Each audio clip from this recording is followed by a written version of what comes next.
Hey everybody, it is late at night and I am Norman. While I was doing my 30 days challenge, I realized that my Ricoh watch's battery had died.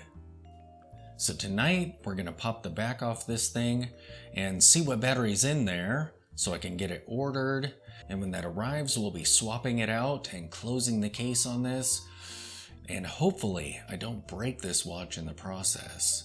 This is a very, very difficult to find watch. It's the only one like it I've ever seen.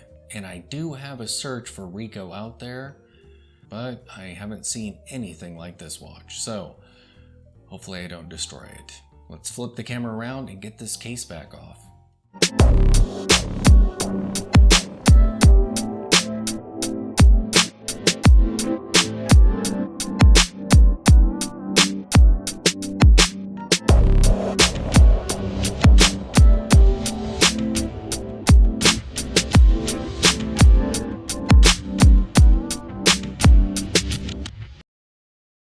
Alright, so here is the slumbering little Ricoh watch, and here's the case back, and you can see that there's a lip right there, and that's what we're going to use to take it off. It is not the smallest lip I've seen, so it should be pretty easy to pop this off. The danger is if your case knife slips, it could scratch up the case back. And as you can see, this one is in great shape, so I definitely don't want to do that. So I have some of my cheap case knives. These shipped with the case press that I bought, so they're definitely not the best, but until I can get a Bourgeon, these'll do. I would already have a Bourgeon case knife, but it's a bit low on my priority list right now. So I got other stuff to buy first. I'm pretty sure this is the one we're going to want to use, a nice wide one.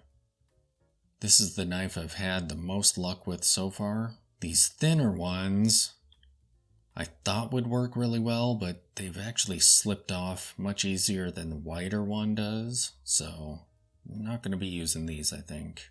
Alright, so let's get to work. Get this strap out of the way. Hopefully I can keep this on camera because I am not looking at the camera. Oh yeah, that's a nice lip on there.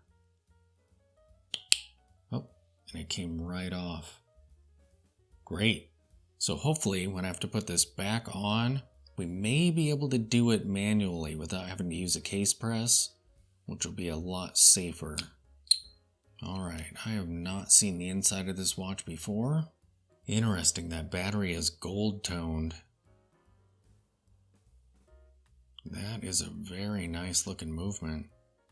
It definitely doesn't look like cheap run-of-the-mill quartz. This must be fairly high-end for quartz, maybe? And the movement holder in here is metal, and it holds it pretty securely from what I can see. So it looks like we have a little gap right here we might be able to get this battery out with. It's interesting there's no brace back here that kind of pushes down on the battery. It looks like it might use this to hold it in with friction that way. Typically there'll be something screwed down and it'll sit on the back of this battery. And what I actually do with those is I use a spring bar tool because it's kind of forked. So I'll put one fork under there so I can kind of lift it and push it off, because usually that'll sit a little bit lower than what's around it. So if you just shove it over, it'll catch on that edge. You have to kind of lift it a little bit. So let me get out some of my sharp tweezers and we'll work them into that gap there and carefully try and pry this thing out. Oh, and by the way, check that out. We have some text on there. Ricoh Watch Co. Limited, Japan, 700. Oh, and there's 7 jewels in this movement. What does this say here?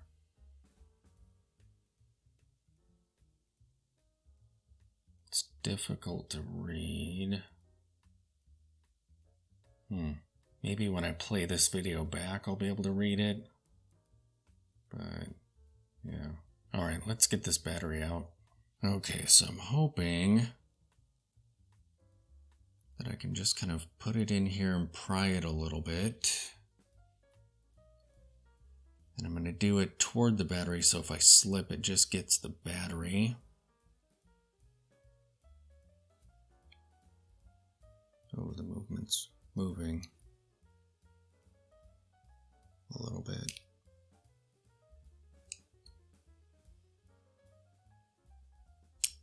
Oh, there it goes. Hopefully that was on camera. Again, I wasn't watching it, but this battery just kind of flew out. You can see where it was housed. And it does use this right here to kind of grip the battery. And let's see, what do we have here? What is that? So this is an interesting looking battery. Difficult to read. Let me zoom in a little more.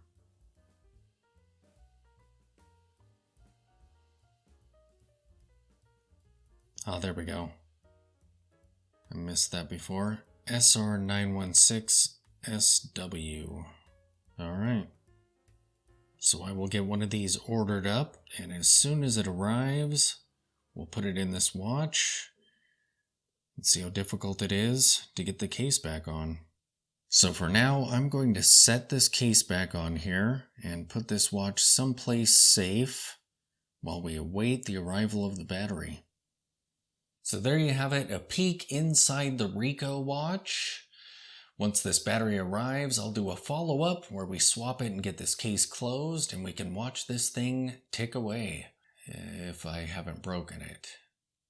Thanks for watching.